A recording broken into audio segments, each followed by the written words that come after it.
गांव में कालू नाम का एक गरीब इडली बेचने वाला कौवा रहता था। वो रोज अपनी साइकिल के ऊपर ढेर सारी इडलियां लेकर शहर बेचने जाया करता था। इसी तरह एक रात कालू इडली बेचने दूसरे गांव जा रहा था। तभी अचानक रास्ते में एक भूतिया टूनी चिड़िया की आत्मा उसका रास्ता रोक लेती है। ओए ठहर जा इडली वाले, मुझे बहुत भूख लगी है। चल जल्दी से मुझे ढेर सारी इडली खिला। क्या भूतिया चिड़िया की आत्मा, तुम ये क्या कह रही हो? ओए हाँ, मुझे इडली खानी है। चल मुझे ढेर सारी इडली दे। नहीं नहीं, अगर मैं तुझे इडली खिला दूंगा तो फिर मैं गांव जाकर क्या बेचूंगा? देख, बड़ी मुश्किल से मेरे परिवार का गुजारा होता है, तू मुझे यहाँ से जाने दे। ओए तू चिंता मत कर, मेरी भूख शांत होने के बाद मैं तुझे माला माल कर दूंगी।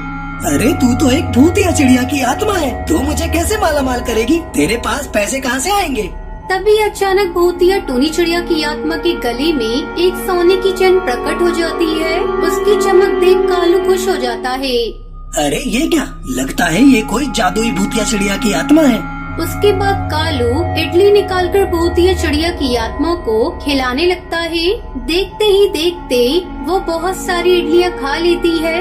अरे वाह, तेरी इडली तो बहुत ही स्वादिष्ट है। खाकर मजा आ गया। तूने मेरा पेट भर के मुझे खुश कर दिया। तो मेरे साथ चल, मैं तेरी गरीबी दूर कर दूंगी। उसके बाद भूतिया टूनी चिड़िया की आत्मा कालू कौवे को अपने साथ जंगल में ले जाती है। वहाँ पानी से भरा हुआ एक गड्ढा होता है। ओए कालू, मेरी बात ध्यान से सुन। अब तू एक इडली निकाल कर इस पानी के अंदर डाल दे, फिर तू इस पानी से भरे हुए गड्ढे का कमाल दे। उसकी बात सुनकर कालू फौरन अपनी टोकरी से एक इडली निकालकर उस पानी के भरे गड्ढे में डाल देता है। तभी अचानक वो इडली एक विशाल रूप धारण कर लेती है और एक इडली घर के रूप में बदलकर पानी के ऊपर तैरने लगती है। ये नजारा देखकर कालू की आंखें फटी की फटी रह जाती हैं।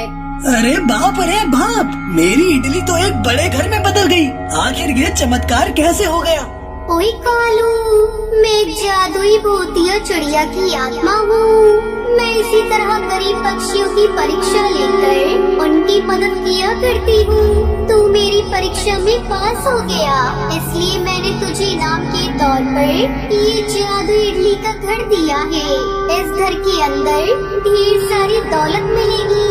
आज के बाद तेरी सारी गरीबी दूर हो जाएगी।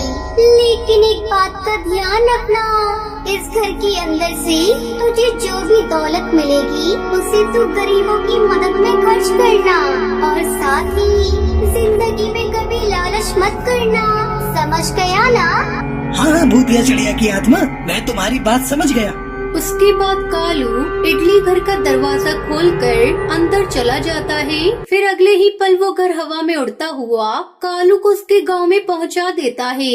कालू के पास इतना बड़ा विशाल इडली का घर देखकर सभी गांव वाले आश्चर्य में पड़ जाते हैं। उसके बाद कालू अपनी पत्नी और बच्चों को उस इडली घर के अंदर ले जाता है। वहाँ बर्तन के अंदर ढेर सारी सोने की इडलियां रखी थी। उन्हें देखकर कालू और उसके परिवार वाले खुश हो जाते हैं। उसके बाद कालू उन सोने की इडलियों को बेचकर ढेर सारे पैसे इकट्ठा कर लेता है।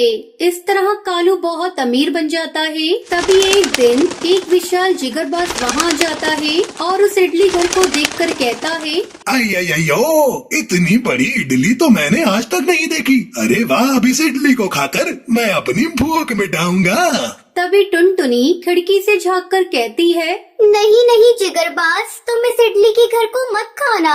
अगर तुम्हें भूख लगी है तो मैं तुम्हें ढेर सारी इडलियां खिलाती हूँ। जिगरबाज टुनटुनी की बात मान जाता है। उसके बाद टुनटुनी अपने इडली घर में लगा हरे रंग का बटन दबा देती है और घर के अंदर से ढेर सारी इडलियां जमीन पर गिरने लगती हैं। फिर अगले ही पल घर की खिड़की से स्वादिष्ट चटनी से भरा एक बहुत बड़ा बर्तन जिगरबाज के सामने प्रकट हो जाता है।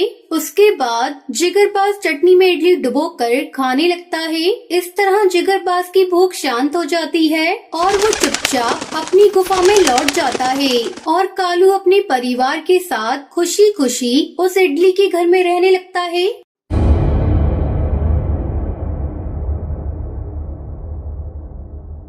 ये कहानी है एक भटकते भूतिया चिड़िया की आत्मा की, जिसकी इच्छा अधूरी रह गई थी। टोनी की नई नई शादी हुई थी। उसके चेहरे पर काले दाग थे, जिसके चलते उसका पति कालू कौआ उसे पसंद नहीं करता था। लेकिन ये बात टोनी के ऊपर जाहिर नहीं होने देता था। ऊपर के मन से तो उसे बहुत प्यार करता था, लेकिन दिल से उससे नफरत करता था। जब भी अपने ऑफिस से आता उसके लिए कुछ न कुछ गिफ्ट लेकर आता था, जिसे देख टोनी बहुत खुश होती थी। कालू हमेशा टोनी से पीछा छुड़ाने के लिए योजनाएं बनाता रहता था और एक दिन कालू टोनी से कहता है, टोनी, हम लोगों की शादी हुए 1 महीना हो गया, लेकिन हम लोग कहीं घूमने नहीं गए। कल मेरी सैलरी मिलने वाली है, हम दोनों एक अच्छे से हिल स्टेशन पर चलते हैं और घूम कर आते हैं। तो फिर ठीक है कालू जी, मैंने सुना है मनाली बहुत ही अच्छी जगह है। हाँ ठीक है, कल सैलरी मिलते ही मैं मनाली के लिए फ्लाइट की टिकट बुक कर लेता हूँ और हम लोग मनाली में खूब मजे करेंगे। अगले दिन कालू अपने ऑफिस से सैलरी लेकर मनाली की 2 टिकट बुक करता है और घर आकर टोनी को टिकट दिखाते हुए कहता है, चलो टोनी, टिकट को अच्छी तरह से रख दो, हम लोग परसों फ्लाइट पकड़ेंगे। कल मार्केट जाकर जरूरी सामानों की खरीदारी भी तो करनी है। अरे कालू जी, ये सब छोड़िए, पहले खाना खा लेते हैं, बहुत भूख लगी है। ऐसा कहकर वो दोनों एक साथ खाना खाते हैं और अगले दिन फ्लाइट से मनाली पहुंच जाते हैं। वहां पहुंचकर खूब मजे करते हैं और रात के अंधेरे में कालू टोनी को लेकर बाहर आता है। टोनी, वो देखो कितना सुंदर चांद निकला है। जिस तरह चांद में दाग होते हुए भी वह खूबसूरत दिख रहा है, वैसे ही तुम भी बहुत खूबसूरत लग रही हो। टोनी बड़े ध्यान से चांद को देखने लगती है और तभी कालू टुनटुनी को चाकू से मार देता है। ये सब देखते हुए टोनी चिड़िया दम तोड़ देती है। तभी वहाँ पर कालू की गर्लफ्रेंड टुनटुनी चिड़िया आती है, जो उसके ऑफिस में काम करती थी, और वो दोनों मिलकर लाश को गायब कर देते हैं। टुनटुनी और कालू की फ्लाइट रात के 11 बजे थी। 10 बजे वो होटल के कमरे से बाहर निकल रहे होते हैं और कुछ दूर जाते ही टोनी चिड़िया की आत्मा उनके रास्ते में आ जाती है। उसे देखकर वो दोनों घबरा जाते हैं।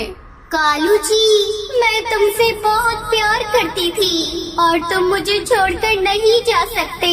तुमने मुझे इतना बड़ा धोखा क्यों दिया? क्यों मुझे मार दिया? अब मैं तुम्हें अपने साथ लेकर जाऊंगी और ये टुनटुनी भी नहीं बचने वाली। हम तीनों हमेशा हमेशा के लिए मनाली में साथ रहेंगी। इतना कहकर भूतिया टोनी चिड़िया की आत्मा दोनों को मार देती है और वो तीनों आत्माएं मनाली के हिल स्टेशन पर भटकने लगती है और आए हुए टूरिस्ट को बड़ी बेदर्दी के साथ मार देती है। एक बार जंगल में टुन्नू अपनी पत्नी टोनी और अपने 2 बच्चों के साथ रहने आता है और उसे घर पसंद आता है। अरे वाह टुन्नू जी, इस घर की डाल तो बहुत सुंदर है। कितने सुंदर फूल और झूले लगे हैं यहाँ। शाम होते ही टुनटुनी और रानी चिड़िया झूला झूलने लगते हैं। उन दोनों को सुंदरी चुड़ैल देख रही होती है। जैसे ही रानी चिड़िया झूला झूलती है तो वो गिर जाती है। अरे रानी चिड़िया, तुम कैसे गिर गई इस झूले पर से? पता नहीं दीदी, ऐसा लगा किसी ने मुझे गिराया है, पर यहाँ तो कोई नहीं दिखाई दे रहा। जाओ अंदर जाओ। कुछ देर बाद रात होते ही रानी चिड़िया पानी पीने उठती है। डाल पर से झूले की आवाज आ रही होती है। रानी चिड़िया खिड़की से बाहर झांकती है। रानी चिड़िया बहुत डर जाती है और चुपचाप जाकर टोनी से चिपट कर लेट जाती है। फिर अगली सुबह, माँ पापा, आपको पता है जब मैं रात में पानी पीने उठी थी तभी सभी झूले हिल रहे थे, जैसे इन सब पर कोई झूल रहा हो, पर कोई दिखाई नहीं दे रहा था। अरे बेटा, हवा चल रही होगी, उसी के कारण झूले हिल रहे होंगे, तुम्हें वहम हुआ है। मैंने अपनी आँखों से सभी झूलों को हिलता देखा था। बहन, तू तो मेरा यकीन कर, मुझे तो डाल पर आते ही डर सा लग रहा है। चलो दीदी, बाहर चलते हैं, अपने और दोस्तों को भी यहाँ बुला लेते हैं। फिर टुनटुनी और रानी चिड़िया बाहर जाते हैं। हम यहाँ अभी अभी नए आए हैं, क्या तुम दोनों हमारे दोस्त बनोगे? हमारे घर खेलने आओगे? अरे नहीं नहीं, तुम्हारे घर में तो भूत रहता है, हमारी मम्मी ने मना किया है। आपने अपनी आंखों से देखा है क्या भूत को? चलो ना, ये घर बंद था तो हम लोग कभी झूल नहीं पाए झूलों पर। अब चलते हैं, मजे से झूला झूलेंगे। फिर सब बच्चे डाल पर आकर झूला झूलने लगते हैं और जैसे ही लूसी कबूतरी और टप्पू कबूतर झूले पर से फिसलते हैं, चुड़ैल झूले के पास एक गड्ढा करके उन्हें अंदर गिरा देती है। लग गई रे। अरे अरे नहीं, ये हम कहाँ आ गए? बहन, हम गड्ढे में कैसे गिर गए? आओ मेरे नए दोस्तों, तुम्हारा स्वागत है। अरे नहीं, भूत भूत नहीं भूतनी भूतनी। मैंने बोला था ना बहन, यहाँ भूत है। तुम्हें खेलना था ना तो मेरे साथ खेलो, बस उसके लिए तुम्हें भी मेरा जैसा बनना पड़ेगा, मतलब तुम्हें भी मरना होगा। पीछे देखो, वो सब बच्चे भी मेरे दोस्त हैं। जैसे ही टप्पू कबूतर और लूसी कबूतरी पीछे मुड़कर देखते हैं, उनके पीछे एक चिड़ा और चिड़िया खड़े होते हैं जो कि भूत बन चुके होते हैं और तीनों जोर जोर से डरावनी हंसी हंसने लगते हैं। हमें जाने दो, हम यहाँ कभी झूला झूलने नहीं आएंगे।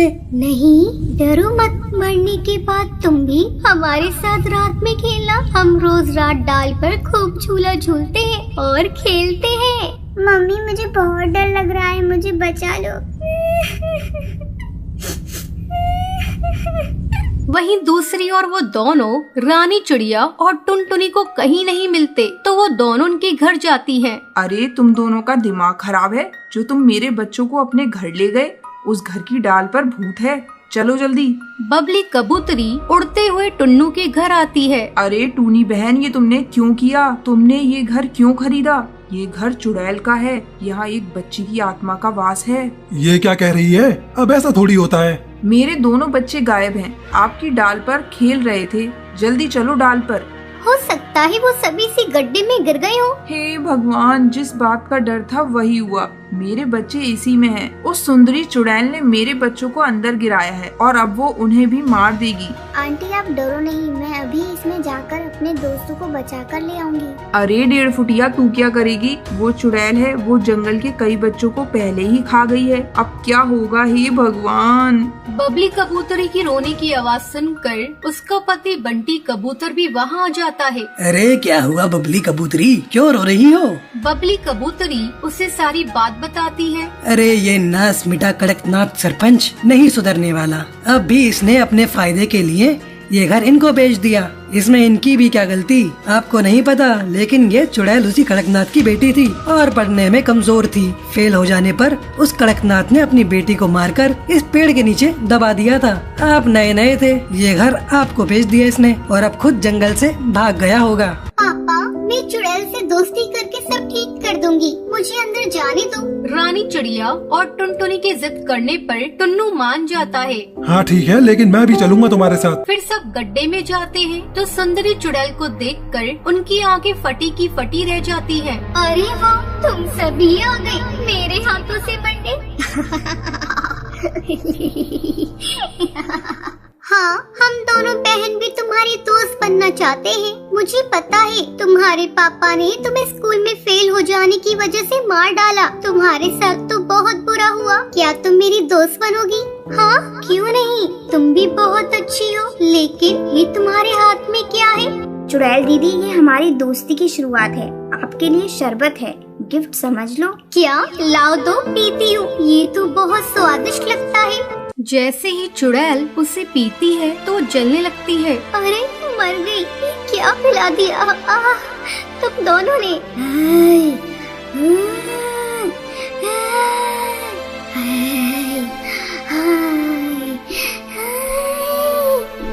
शरबत में गंगाजल मिला होता है, जिससे चुड़ैल और भूतिया बच्चे भी जलकर राख हो जाते हैं और टप्पू कबूतर और लूसी कबूतरी सही सलामत बच जाते हैं।